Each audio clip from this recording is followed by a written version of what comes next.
I never thought a single sheet of paper could change the air in a room.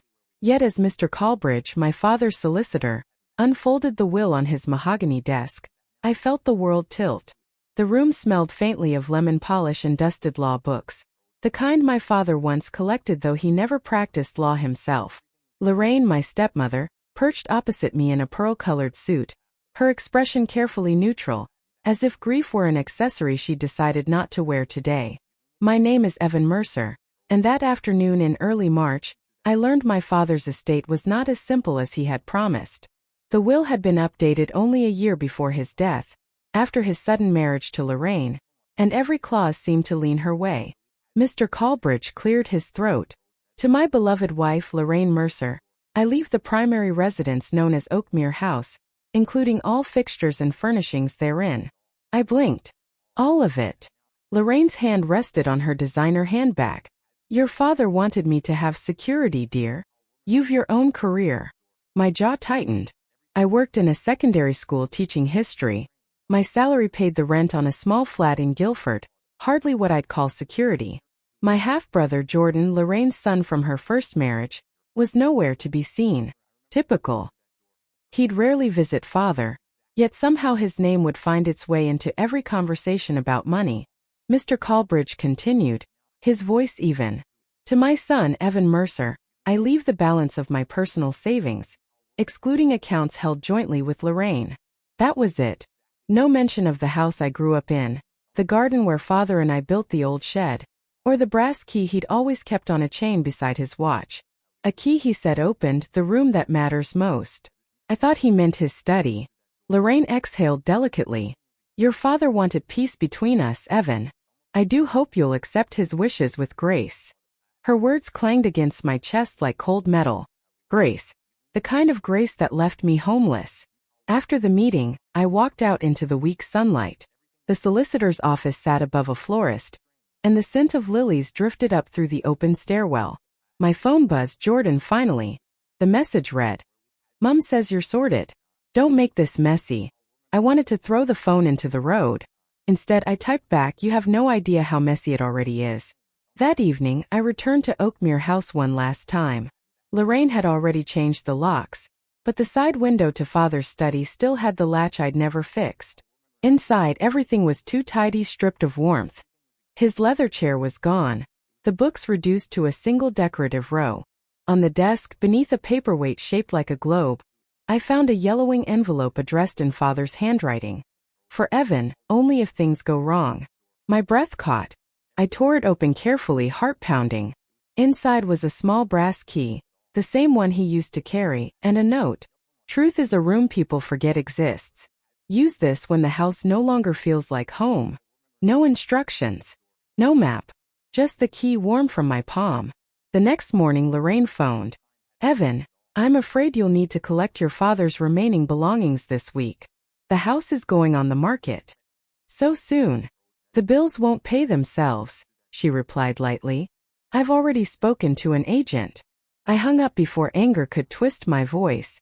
If she was selling Oakmere House, perhaps that was the room father meant, the house itself or something hidden inside it. I took leave from school, returned the following day, and packed what she hadn't already boxed. Photo albums, father's old fountain pen, and a stack of ledgers. In the back of the study drawer, beneath a false bottom I'd once seen him fit, was a lock plate, square, old-fashioned, brass to match the key in my pocket.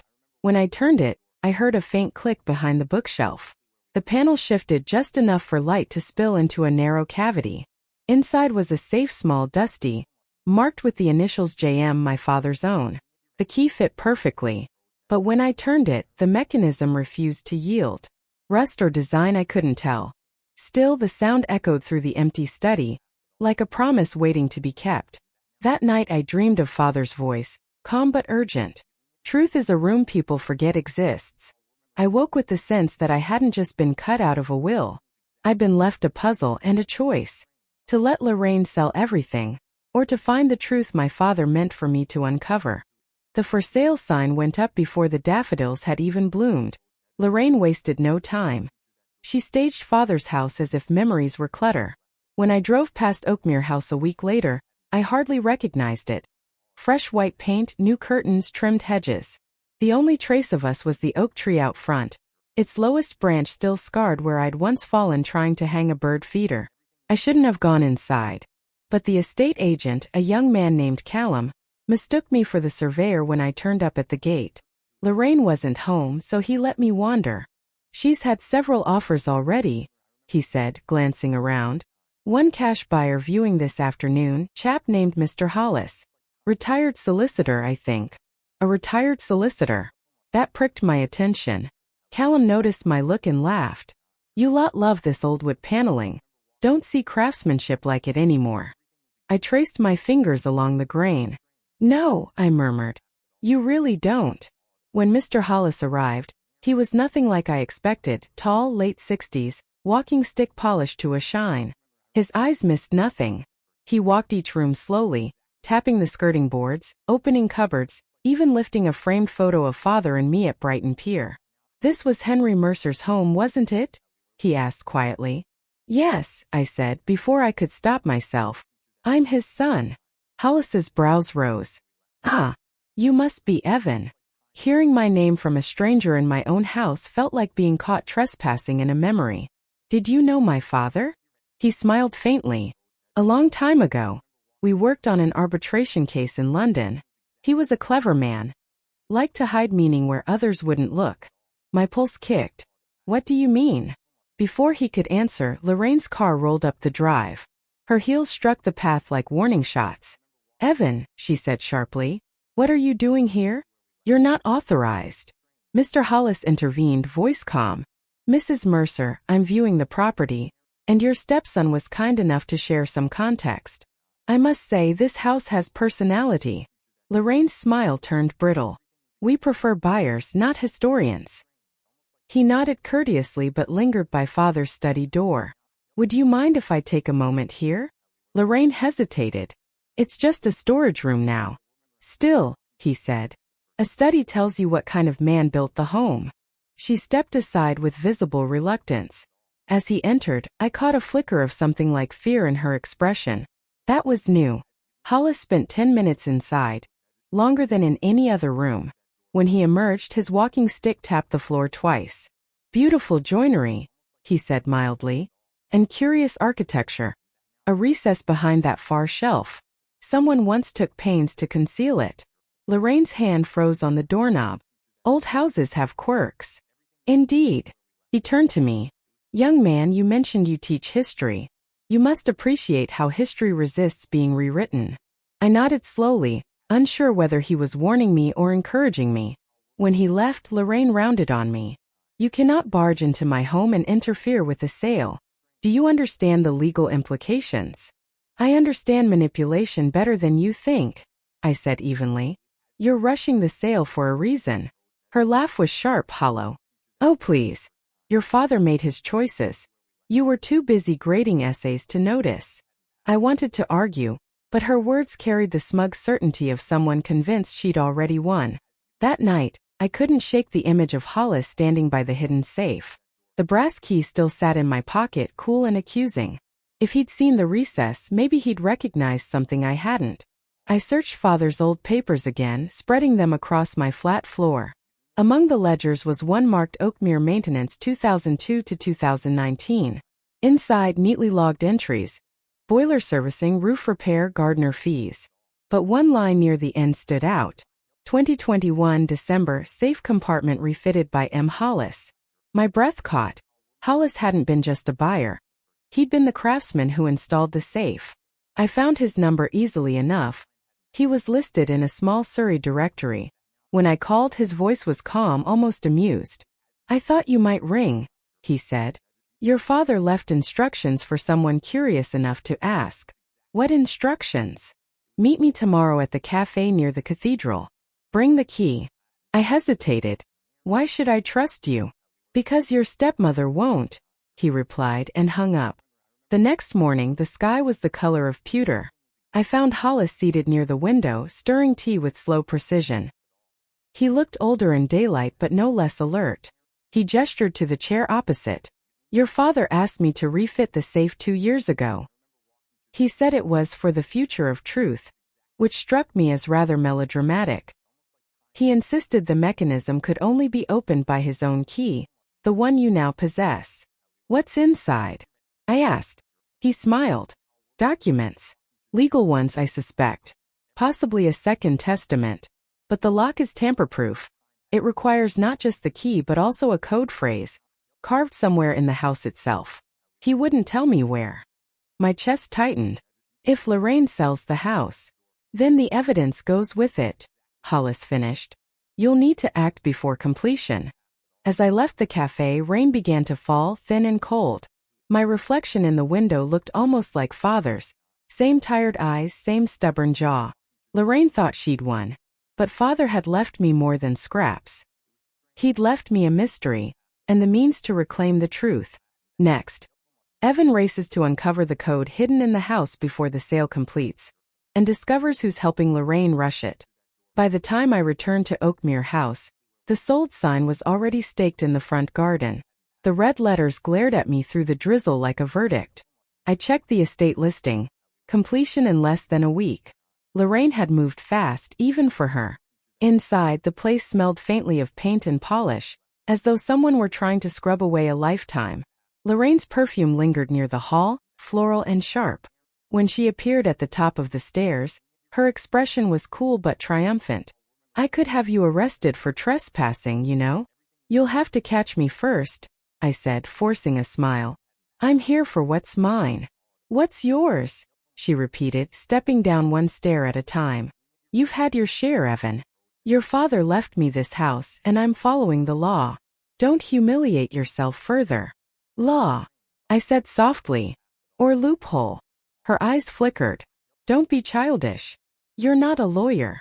No, I admitted. But I know when something smells rotten. She glared, but I was already walking toward the study. You have 10 minutes, she called after me. Then I'm phoning the agent. The study was smaller than I remembered. The bookshelf I'd moved before was now fixed with nails. Lorraine's doing, no doubt, but I had a hammer in the car. Within minutes, the shelf gave way again, revealing the brass safe and its stubborn lock. The key turned halfway before stopping, just as before. I knelt closer, examining the metal face. Along the edge, faintly etched, were words I hadn't noticed in the dim light before. Oak holds truth where stone cannot.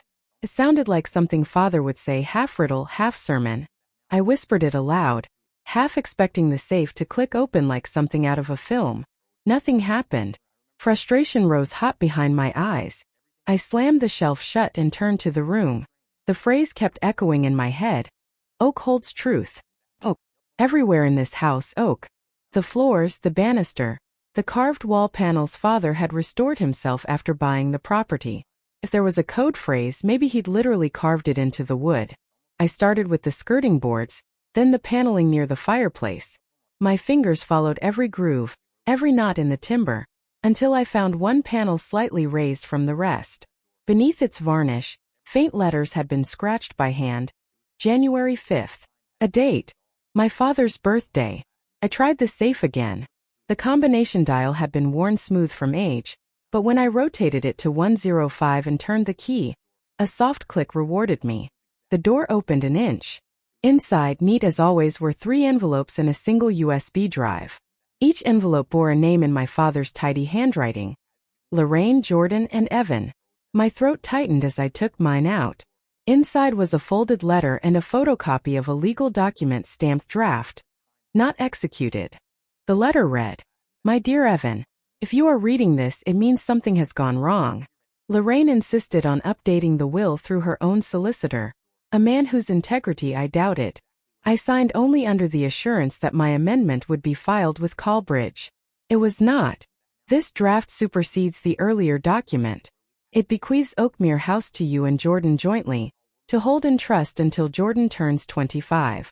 I retained the original for safety. The truth must be filed where stone cannot erase it. Hollis knows how. Your father, Henry. I read it twice, heart hammering.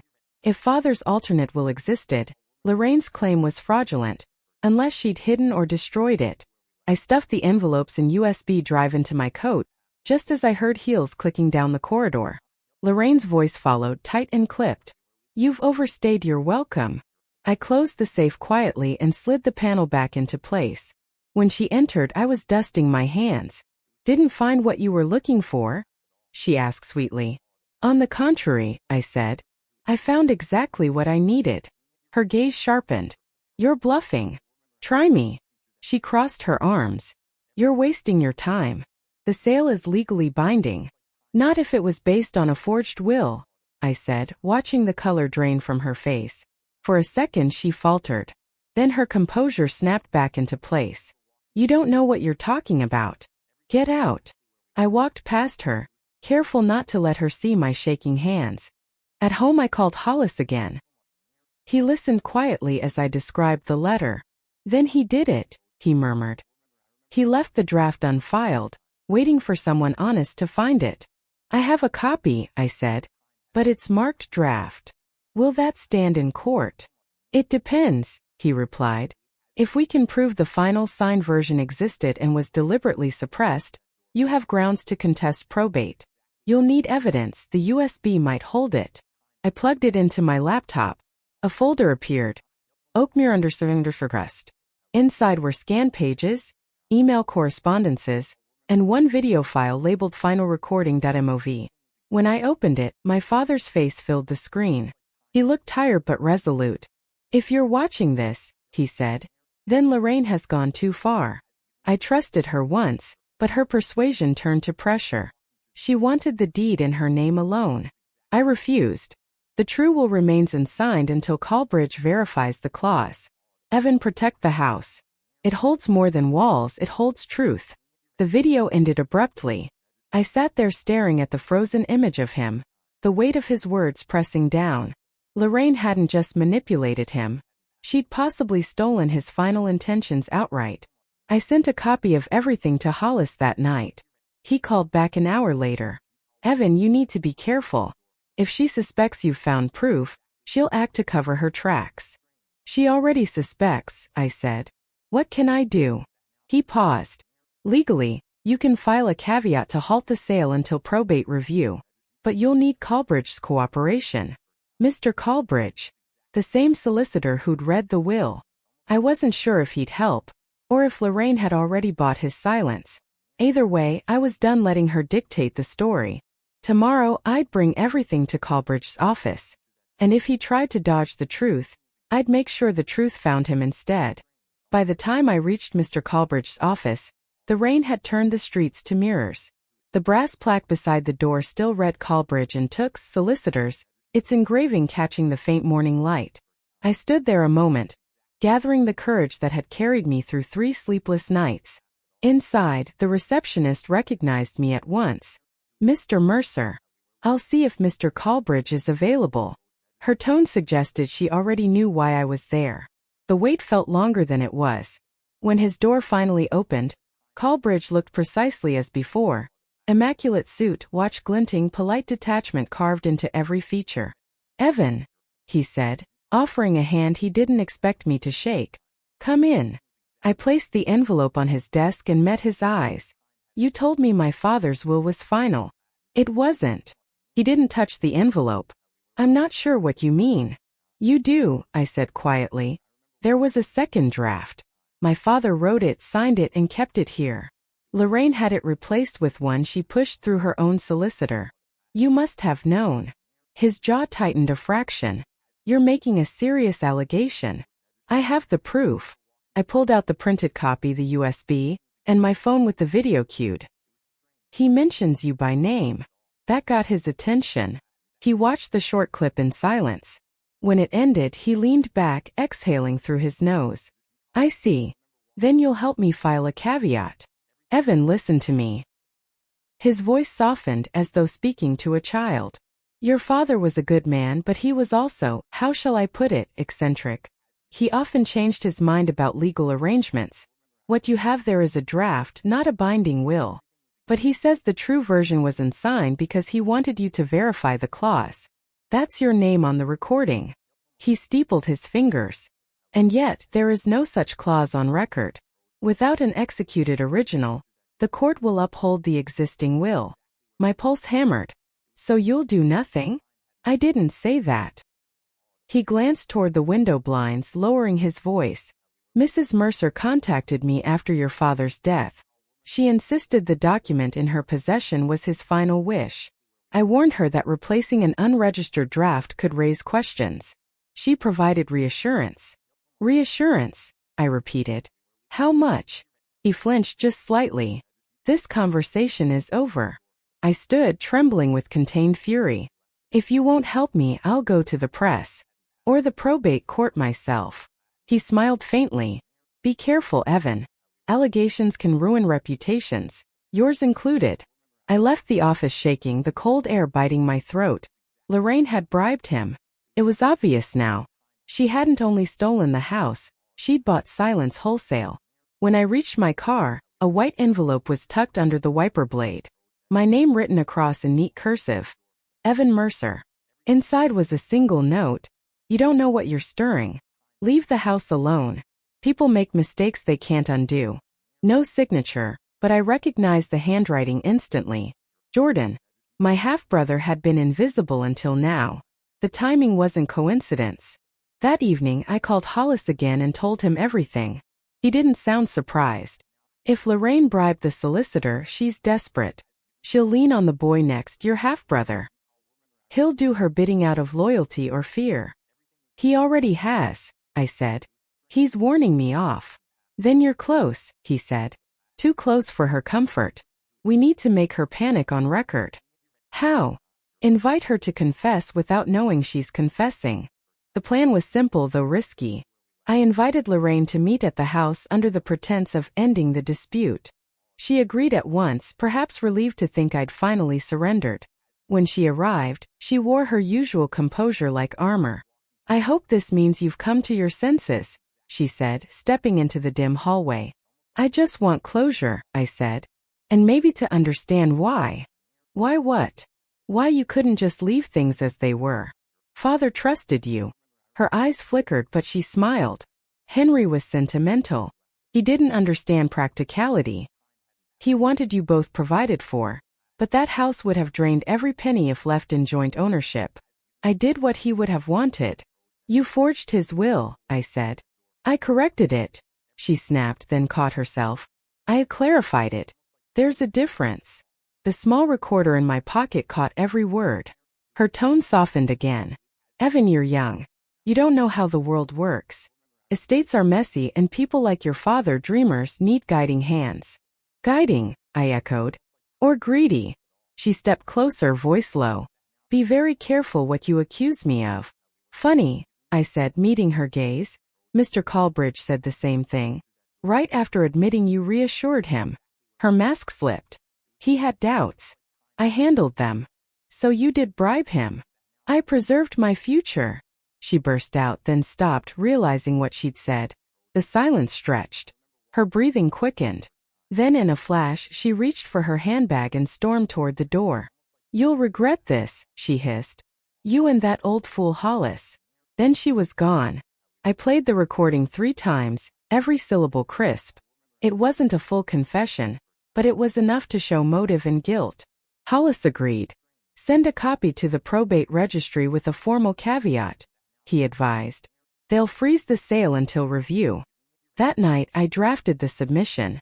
For the first time since Father's death, I slept without the feeling of falling. But peace didn't last long. At dawn my flat's letterbox clattered. Another envelope slid through. No name this time, just a single photograph. It was the safe in Father's study, its door hanging open. The contents gone. The photograph sat on my kitchen table, its corners curling slightly from the damp. It was grainy, taken in low light, but unmistakable. Father's safe, pried open. The shelves behind it bare. My stomach clenched. Someone had broken in or been let in. I called Hollis immediately. He answered on the first ring. They've got to the safe, I said. I expected as much, he replied grimly. Was anything left behind? No, just the shell.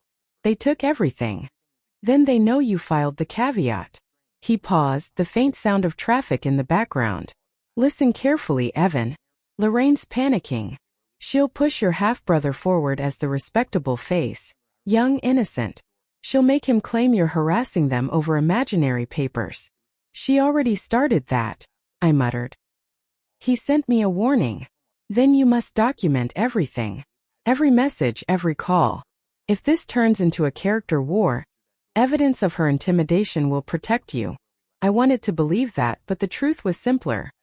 They'd erased the one thing that could have legally reversed the will. Without the original documents, the draft and video recording were just allegations. I drove to Oakmere House anyway. Callum, the estate agent, was there, clipboard in hand. "Mr. Mercer," he said cautiously, "I've been told not to let you in." "By who?" "Lorraine." He hesitated. "Mrs. Mercer, yes. And her son. He's managing the sale now." Jordan appeared from the hallway, all smug confidence in a new tailored jacket. "Didn't get the message, Evan? This is over." "Funny," I said. "You finally show your face after helping your mother loot the house." He smirked. "Big words from a tenant with no claim. Dad was never yours to idolize, he tolerated you. Mum actually cared for him. That's how she justifies it to you?" He took a step closer, lowering his voice. "You don't get it. She promised me university funds, the business, everything. You've always been the shadow. You'll stay that way." For a split second I saw the boy he'd been, the one who'd begged father to teach him chess, then stormed off when he lost. Still playing the same game, just with higher stakes. I looked at Callum. "I'm reporting a theft. That safe was tampered with." Callum shifted uncomfortably. "If there's criminal damage, you'll need to speak to the police, sir." "Oh, I will," I said, glaring at Jordan. "And I'll make sure they visit both of you." The police came that evening. 2 officers, polite but skeptical. They photographed the safe and took my statement, noting that Lorraine claimed I had broken it. "She says you've been entering the property without consent," one officer said. "If this continues, she may apply for a restraining order." I almost laughed. "She forged my father's will. Do you have proof?" I handed them the copy of the draft, the USB, and the recording. They examined them briefly before one officer sighed. "This is a civil matter, sir. Not criminal unless there's evidence of fraud beyond reasonable doubt. And if she's destroyed the evidence? Then it's your solicitor's job to prove it once proceedings start." As they left, I realized I'd hit the wall Hollis had warned about. Lorraine's money bought time. Mine was running out. Over the next week, I became a ghost in my own life. Teaching during the day, gathering statements at night. The probate office confirmed the caveat had paused the sale, but only for 30 days pending review. Without new evidence, the freeze would lift automatically. I called Colbridge again. His secretary stonewalled me. I sent formal letters, no response. Even Hollis grew cautious. "I'm with you, Evan," he said. "But I'm an old man, not your legal counsel. If this goes to court, you'll need someone young and fearless." He wasn't wrong. I scraped together savings and contacted a junior barrister named Clara Finch, recommended by a friend at school. She met me in a tiny office above a bakery, papers spread across a desk that smelled faintly of yeast and ink. She read father's draft carefully. "There's potential here," she said. "If we can establish that a valid later will existed and was suppressed, the court can set aside the current probate. She destroyed the documents. Then we prove she did." Her calmness steadied me. "How?" Clara tapped the USB. "This video helps. But what we really need is corroboration. Someone neutral who can attest to your father's intentions." I thought of Mr. Hollis, of course, and then reluctantly of Callum. He'd overheard enough to sense Lorraine's deceit. 2 nights later, I found an envelope pushed under my door. Inside was a memory stick and a short note in block letters. "You didn't get everything from the safe." No signature. My pulse spiked. I plugged the stick into my laptop. One file appeared. An audio recording labeled Oakmere Study _9 Gen 22 MP3. Father's voice, faint but distinct, filled the room. "Lorraine, the amendment stands. Evan and Jordan share equal ownership." Her reply. "Henry, you're being sentimental. Let me handle the paperwork. You already did once without my consent. Don't try it again." A chair scraped. Then silence. It was short, 30 seconds, but damning. I sent a copy to Clara immediately. She replied within the hour. "This could change everything." Where did it come from? I didn't know. But I had a guess. Someone at the house, maybe Callum, maybe a cleaner, had seen too much and decided to act. Either way, the tide was turning.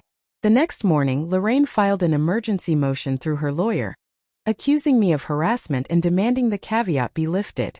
It was scheduled for hearing in 2 weeks. Clara smiled when I told her. Perfect. That's when we'll play the recording. But as if sensing the threat, Lorraine went on the offensive. A smear article appeared in the Surrey Gazette 2 days later. Teacher obstructs widow's home sale amid baseless claims. Someone had leaked my name, my job, even a distorted version of father's will. The comments were merciless. My head teacher called me into her office, face grave. Evan, we'll have to suspend you with pay until this is resolved.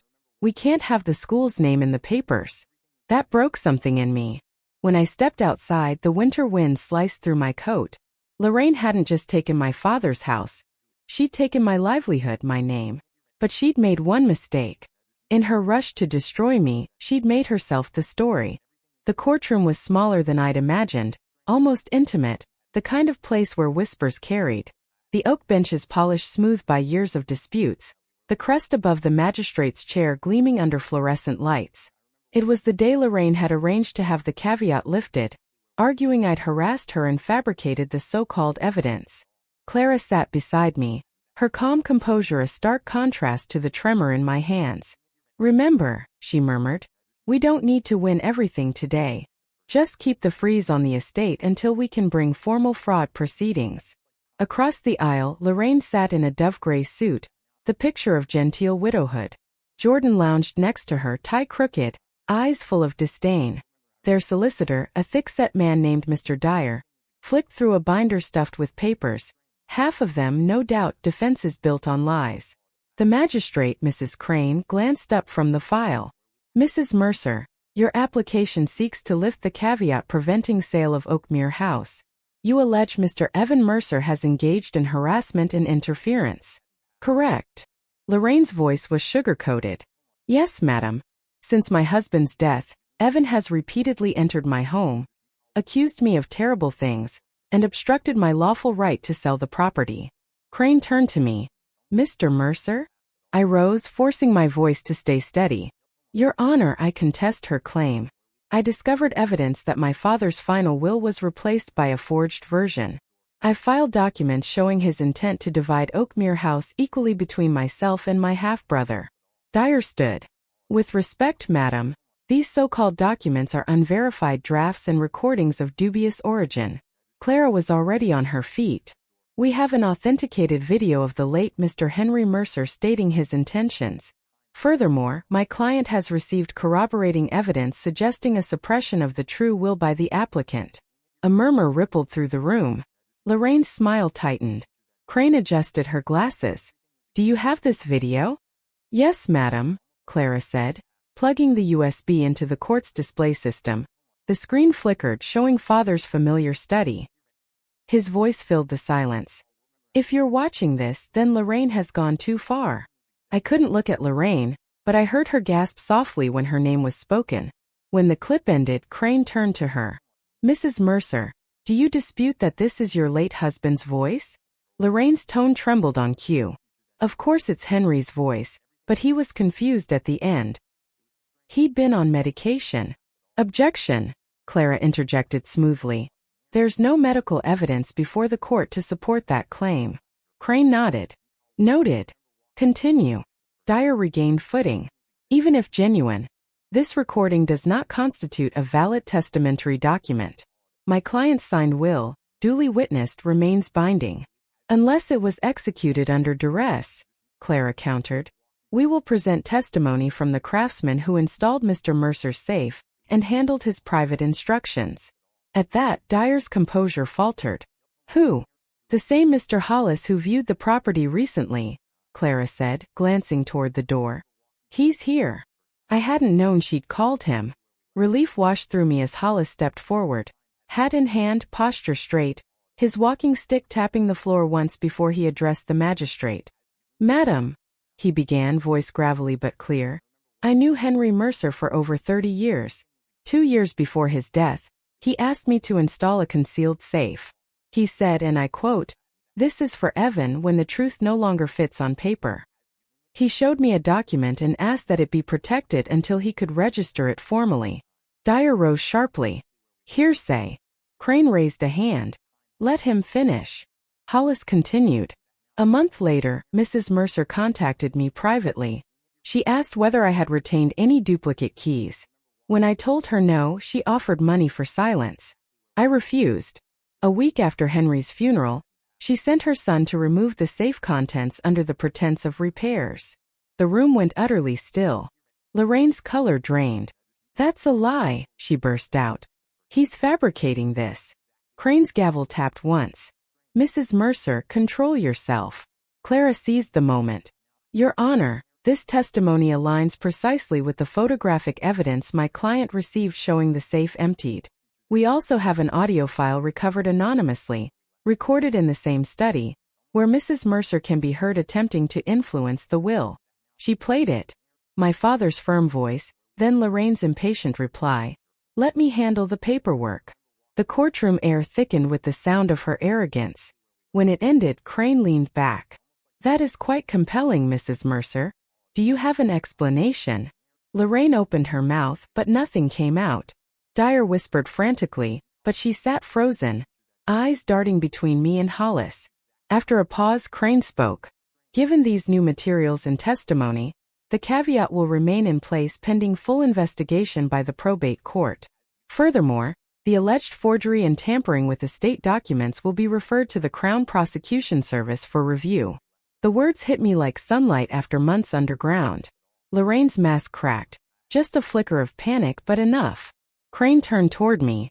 Mr. Mercer, you are advised to submit all recordings, correspondence, and witness statements to the probate examiner within 7 days. I will, madam, I said, barely keeping my voice from shaking. As the hearing adjourned, Lorraine gathered her papers with trembling hands. She didn't look at me as she left. Jordan lingered behind, his earlier bravado gone. You think you've won, he muttered under his breath. Mum always lands on her feet. I met his gaze. Maybe, but she won't be standing on my father's grave when she does. He flinched, then followed her out. Outside, Clara allowed herself a rare smile. That went better than I dared hope. Hollis was magnificent. He nearly gave me a heart attack, I admitted. You knew he'd come? I suspected. He phoned Chambers last night.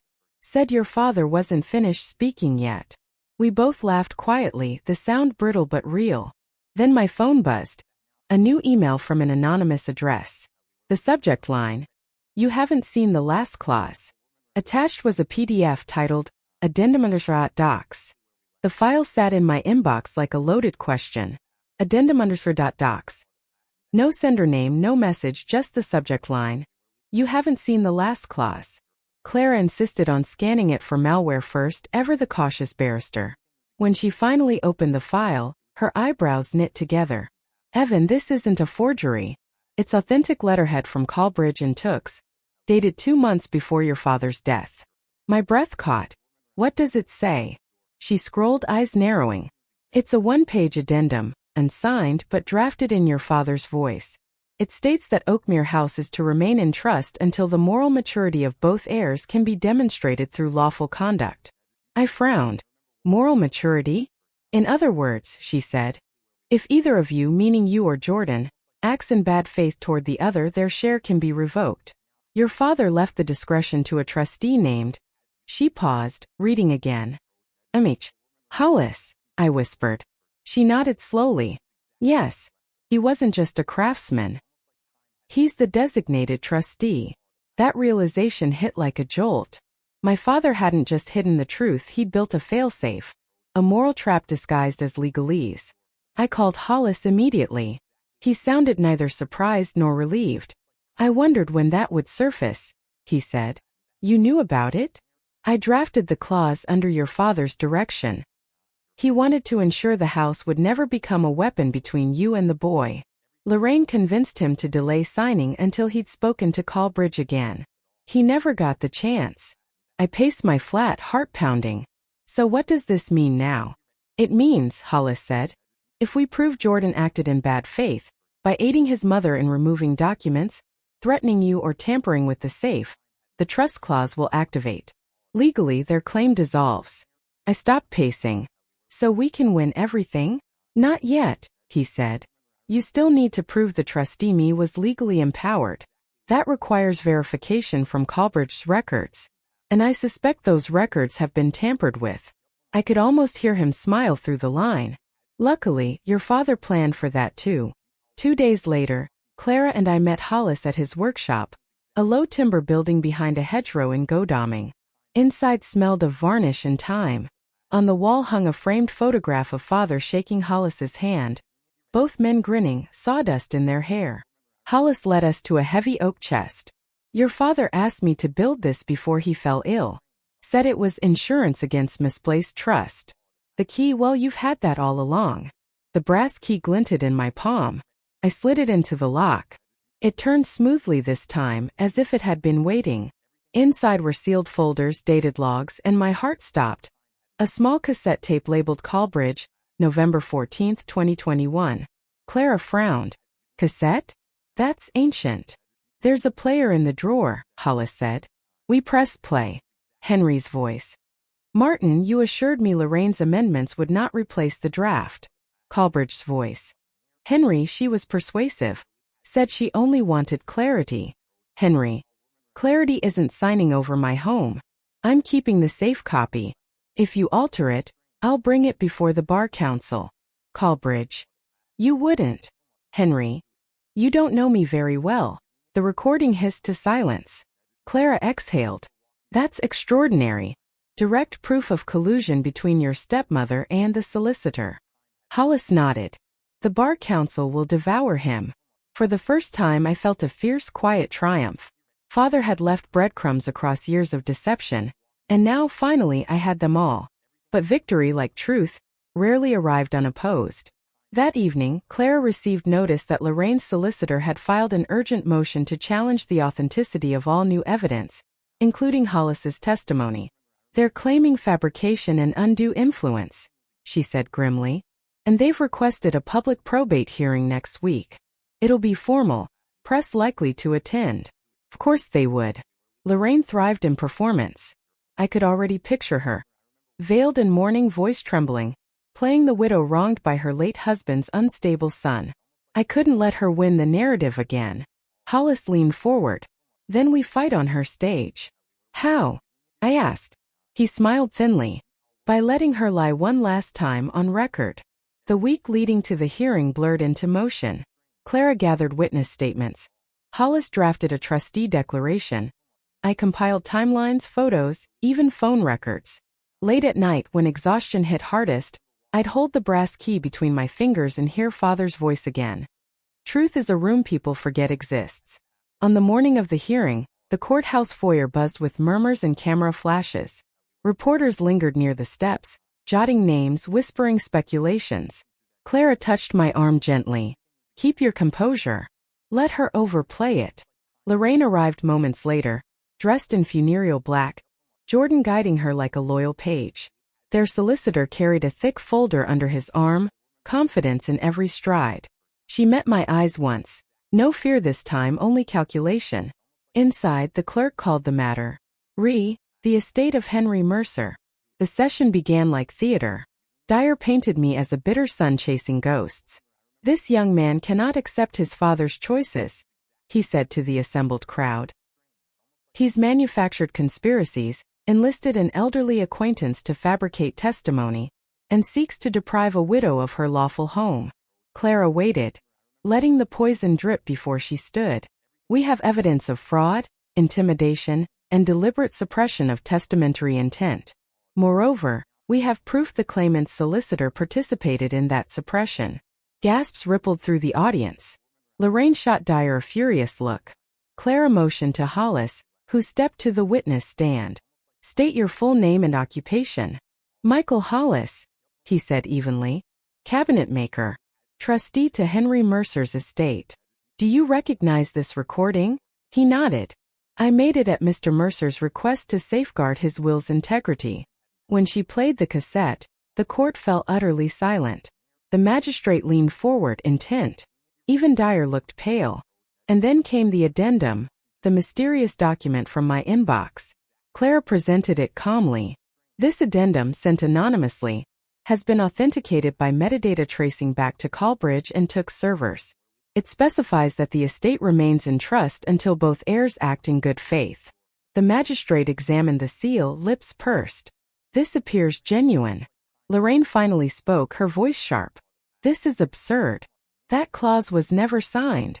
Clara tilted her head. Are you saying you saw this clause, Mrs. Mercer? Lorraine froze. The silence was fatal. You just admitted prior knowledge, Clara continued smoothly. Thank you. The courtroom broke into whispers. Lorraine turned crimson, Jordan staring at her, realization dawning too late. When the hearing adjourned that afternoon, the press erupted. Reporters swarmed the steps outside the Guilford courthouse, microphones flashing like tiny swords. Clara urged me through the side exit, but not before I caught one headline scrolling across a phone screen. Widow accused of forgery in Mercer estate scandal.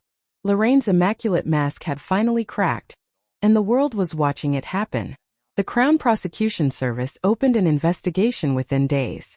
Callbridge, under pressure, resigned from his firm and issued a brief statement about professional lapses in judgment. His silence said more than words. Jordan, suddenly absent from his mother's side, issued none. When I met Hollis at his workshop again, he was polishing the same brass key I'd carried for months. Your father would have liked this ending, he said. Measured. Lawful. No shouting, just truth resurfacing. Will they go to prison? I asked. Possibly. But that's for others to decide. Your job's done, son. He handed me the key. Oakmere House isn't just bricks and timber now. It's proof your father's faith and integrity wasn't wasted. Weeks passed. The probate court issued its final decision quietly without fanfare. The forged will void it, the estate restored under the original trust clause. Hollis confirmed that as trustee, he was awarding the house to me, conditionally. You'll hold it in stewardship for 10 years, he explained. If Jordan reforms, the trust allows his share to be reinstated. It was such a fatherly move, justice softened by hope, that I laughed through the tears. He planned even for mercy, I said. Yes, Hollis replied, because he believed in second chances more than punishment. The first time I walked through Oakmere House after the ruling, the silence felt different. No longer heavy with grief but humming with something almost alive. Dust motes drifted through late sunlight. The shelves stood bare where the safe once hid, yet the room felt full. I ran my hand along the carved panel again, the one etched with January 5th. Beneath it, faint but legible, were words I'd missed before, hidden deeper in the grain. Truth endures. A simple phrase. The final gift. Outside, the garden had grown wild. I spent hours trimming hedges, mending fences, repainting the windows. Piece by piece, the house became mine again, not through inheritance but through effort, through care. Jordan came one evening unannounced. He stood awkwardly at the gate, hands shoved into his pockets. Gone was the tailored jacket. He looked younger, almost uncertain. I didn't know she'd forged it, he said. Not at first. I thought she was just fixing what Dad wanted. Then you helped her break in? I asked, quieter than I felt. He nodded, ashamed. She said there was a document proving you'd steal everything if we didn't act first. When it all fell apart, she blamed me for tipping off the agent. And did you? I took the photo, he admitted. But I also sent you the recording. The one from the safe. I didn't want it to end like this. For a moment, neither of us spoke. Then I unlocked the gate. Come in. You might as well see what you nearly sold. He smiled faintly. Dad would have liked that. Over tea in the kitchen, we spoke not as enemies but as two men suddenly aware of the damage done by greed and grief. He promised to testify fully if charges came. I believed him, not because he'd earned it yet, but because redemption had to start somewhere. When he left, I lingered by the window watching him disappear down the lane, shoulders hunched under dusk. The world outside looked almost the same as it had the day of the funeral, yet everything inside me had shifted.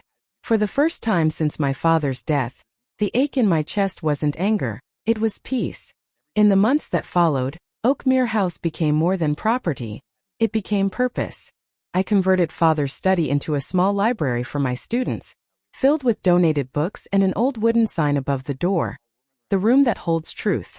Sometimes, when evening light spilled across the desk, I'd imagine him sitting there, nodding in approval. Clara visited once, smiling at the changes. "You know," she said, "there's talk your case will be cited in probate seminars for years. They're calling it the Mercer Clause." "Father would have found that hilarious," I said. "Then he'd be proud. You didn't win by rage. You won by persistence." Lorraine never returned to Surrey. Rumor said she'd moved north. Her accounts frozen pending investigation. The papers lost interest once the verdict faded from headlines. But sometimes I'd still see her name online, footnotes in cautionary articles about undue influence and inheritance fraud. I never wished her ruin, just recognition of what she'd done. And perhaps that's the truest justice of all. Not vengeance but visibility. One evening as I locked the front door, the brass key slipped from my fingers and hit the floor with a soft chime. For a moment I almost left it there, symbolically freed. But then I picked it up, turning it over in my hand. The metal was worn smooth now, engraved faintly by years of use. But beneath the scratches the word truth still gleamed. I hung it on the hook beside the door, exactly where Father used to keep it. "Good night, Dad," I said. And for the first time it felt like goodbye.